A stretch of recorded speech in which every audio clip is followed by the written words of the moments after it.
métro actuellement à Sofia, la capitale en Bulgarie, direction le musée archéologique. On va aller à la rencontre des guerriers thraces. On va remonter plusieurs siècles avant Jésus-Christ.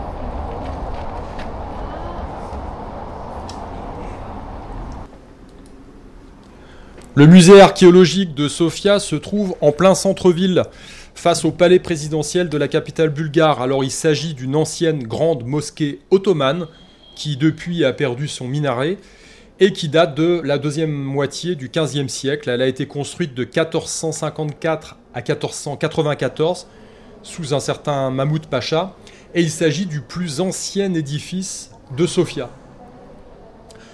Alors c'est un bâtiment qui a connu une réaffection après la Reconquista bulgare. Dans les années 1880, elle a servi de bibliothèque.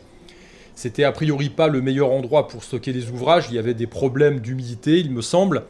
Pendant la Seconde Guerre mondiale, elle a été partiellement détruite sous les bombardements alliés. Et puis différentes campagnes de rénovation et de reconstruction ont abouti à ce que l'on voit aujourd'hui, ce magnifique bâtiment chargé d'histoire. À l'intérieur, 4 salles d'exposition permanentes. Il y en a une qui est dédiée à la préhistoire, une autre au trésor bulgare, une autre encore qui présente des objets issus des Balkans, et enfin une autre salle dédiée au Moyen-Âge. Dans cette vitrine, on peut observer différents objets dont les plus anciens remontent à l'âge de bronze, 16e, 12e siècle avant Jésus-Christ, et les plus récents, 4e siècle avant Jésus-Christ.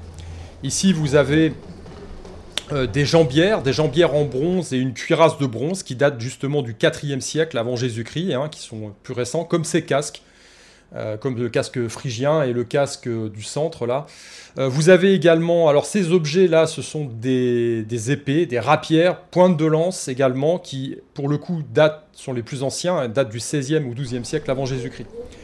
Ici on a une vitrine très intéressante qui montre des moules en pierre qui servent justement à produire ces objets de bronze. Alors là, on a des haches. Tout ça date du 16e et 12e siècle avant Jésus-Christ. Un sceptre en pierre, magnifique. Et puis des haches, double hache, en bronze dans son moule de pierre. Plus proche de nous, 6e siècle avant Jésus-Christ. Là, on a un magnifique casque corinthien en bronze. Alors on peut voir encore des petits trous sur le pourtour qui servaient probablement à rembourrer l'objet, histoire que on ne s'arrache pas le crâne lorsque l'on met l'objet, le casque sur la tête. Là on a un casque illyrien, pareil, objet de bronze également. Magnifique objet, alors on imagine ces guerriers, 6e siècle avant Jésus-Christ, porter ces casques pour aller au combat. C'est des objets qui sont chargés finalement d'émotions. Ici, on a une ancienne armure, une cuirasse de fer. On voit encore les traces sur l'objet, sur les objets de l'usure du temps. Ce sont des objets magnifiques, alors qui sont faits de bronze, de fer. On a également des objets en pierre, des pointes de flèches, pointe de lance également. Encore une fois, il faut imaginer ces objets portés à l'époque. On est à la fin du 5e siècle avant Jésus-Christ.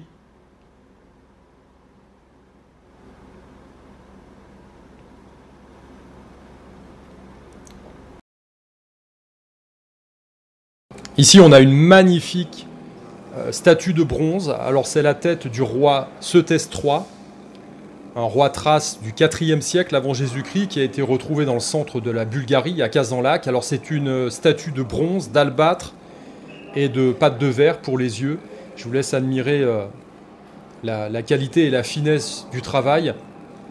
Un objet assez rare puisque toutes ces statues de bronze ont été moulées ultérieurement dans l'histoire. Le métal a été récupéré pour faire des armes. On a vraiment l'impression que cet homme nous toise là depuis plusieurs milliers d'années. C'est assez impressionnant. On passe ensuite à la salle médiévale avec une exposition sur les épées.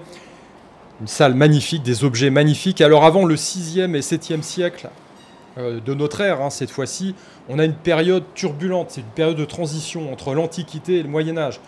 un peu comme en Europe occidentale, hein. Alors ici, en Bulgarie, on a des influences romaines tardives, et puis on a l'impact des barbares, des steppes eurasiatiques. Et à l'est, on a bien sûr le grand ennemi, l'empire sassanide.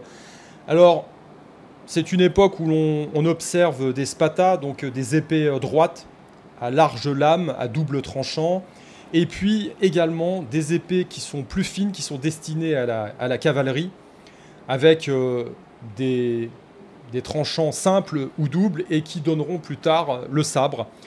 Alors, ultérieurement, c'est-à-dire entre le 7e et le 11e siècle, on a des conflits permanents au sud avec l'Empire byzantin, et bien évidemment des influences marquées. Alors on a toujours la Bulgarie païenne, qui sera toujours marquée par la tradition militaire des steppes d'Eurasie, où le sabre est dominant, mais le contact avec le monde byzantin entraîne bien évidemment des phénomènes d'acculturation. Au Xe et XIe siècle, la spata est toujours de mise, hein, est toujours importante à côté du sabre, et on a en même temps des influences avec les épées européennes qui sont issues de la tradition militaire scandinave. Voilà, donc je vous laisse admirer ces différents modèles. On a effectivement des épées qui ressemblent à ce que l'on peut trouver à la même période en Europe occidentale, avec ces épées à large lame, à double tranchant. Et puis on a également des sabres, donc ce qu'on appelle le sabre bulgare. Et toutes ces influences se retrouvent, hein, dans la culture locale et bien évidemment dans l'armement.